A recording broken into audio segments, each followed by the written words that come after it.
Hello à tous, j'espère que vous allez bien.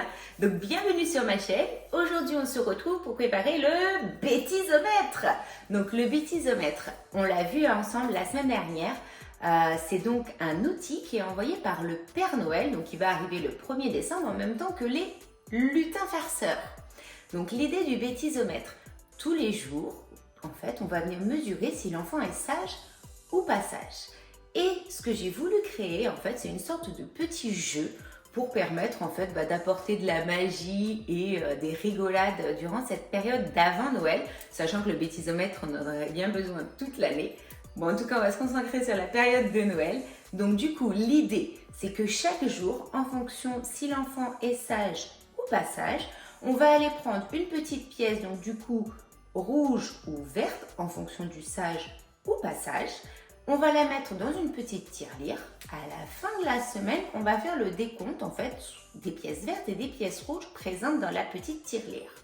Si à la fin de la semaine, j'ai plus de petites pièces rouges, du coup, je vais rechercher à aller faire remonter la jauge vers le vert. Donc du coup, l'enfant tirera une petite carte rouge qui lui permettra en fait du coup de faire une bonne action permettant de remonter sur le vert. Dans le cas contraire où on aurait plus de petites pièces vertes, donc du coup on va venir le féliciter et il tirera donc une petite carte verte et ce sera une petite surprise. Dans la vidéo, je vais vous montrer en fait différentes surprises et bonnes actions que l'enfant pourra faire. Du coup, après, à vous de voir en fonction. Moi, c'est surtout pour Anastasia qui a 3 ans. Donc, vous, après, vous verrez en fonction de l'âge de votre enfant. Donc, c'est parti, on va préparer ça ensemble. Allez!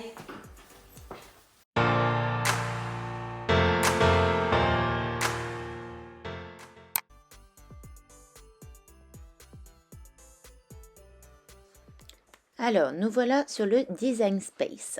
Donc, l'idée, c'est de créer ce bêtisomètre. Donc, d'abord, je vais aller chercher un cercle que je vais mettre aux dimensions 19 par 19.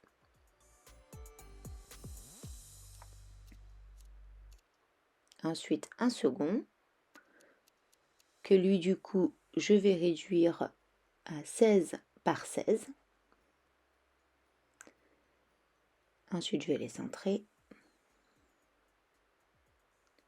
Et je vais couper.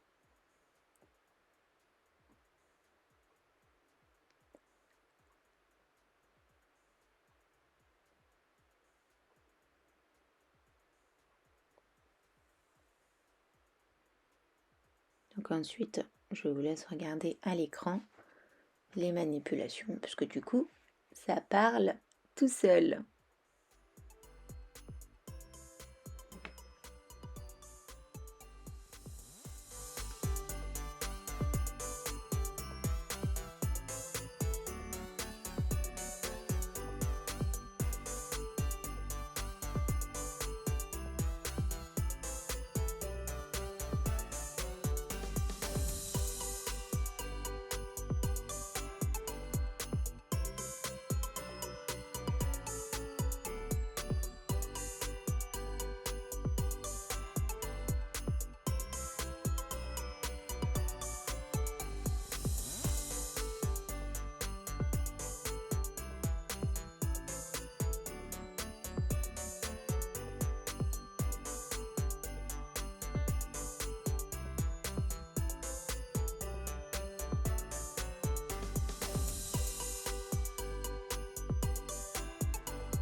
ici l'idée en fait c'est que je choisisse en fait différentes couleurs pour pouvoir ensuite placer les différents papiers à découper sur un seul tapis.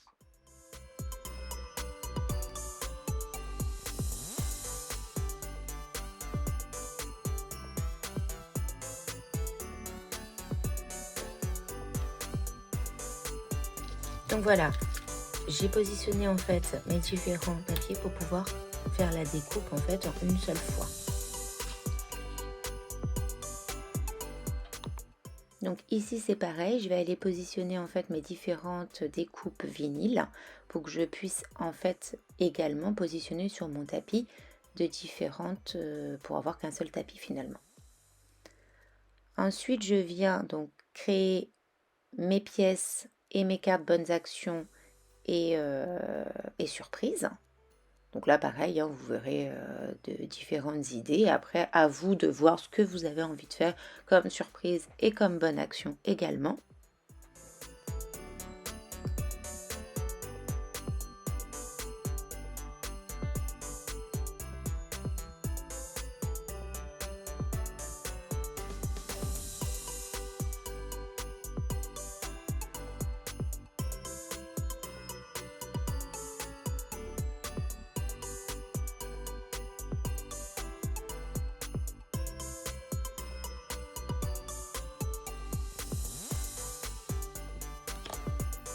Donc alors, j'ai positionné le pailleté face tapis, parce que du coup, sur ce côté-là, on va venir écrire avec le stylo. Donc le rouge en haut et le vert en bas.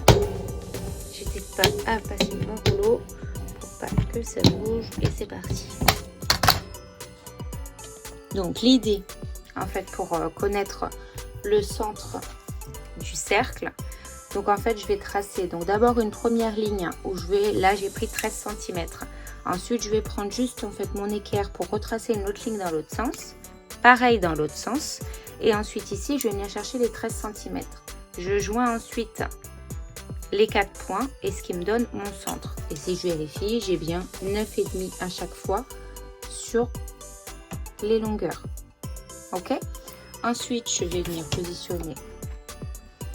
Bien évidemment pas dans ce sens là, hein. On va pas ajouter les éléments dans ce sens. Je vais retourner ensuite mon set, pas mon set de table, mon dessous de plat. Et ensuite je viens voir en fait par rapport à ma petite flèche que je vais venir ensuite trouer avec mon échenilleur. Vous trouez après avec ce que vous voulez, d'accord.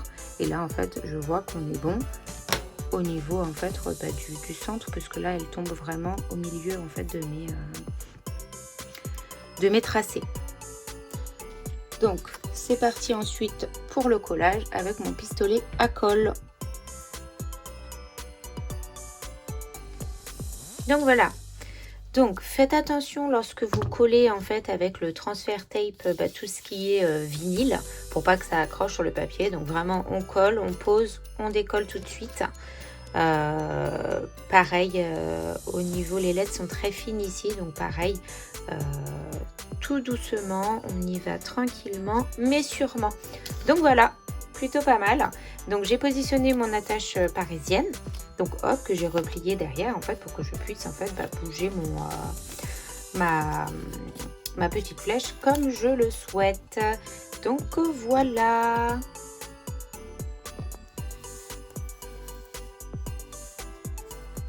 Donc alors l'idée, moi j'ai peint donc la petite tirelire d'action de cette façon là. Après vous faites un peu comme vous souhaitez. Mes deux petites boîtes d'action, donc une, j'ai mis donc les petites cartes dedans, donc les cartes vertes surprise et les cartes rouges pour les bonnes actions. Tac. Et de l'autre côté j'ai mes petites pièces, donc pareil que tous les jours on va mettre dedans. Rouge, j'ai pas été sage.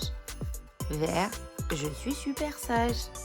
Et voilà, donc l'idée est à la fin de la semaine, je fais le décompte et je tire ma petite carte. Et voilà, on a terminé pour aujourd'hui. J'espère que la vidéo vous a plu. Si c'est le cas, n'hésitez pas à liker la vidéo et à me mettre un petit commentaire pour me dire ce que vous en avez pensé et également vos créations pour que je puisse voir aussi ce que ça donne de votre côté. N'hésitez pas à vous abonner pour voir mes prochaines vidéos. Je vous fais des bisous et je vous dis à bientôt.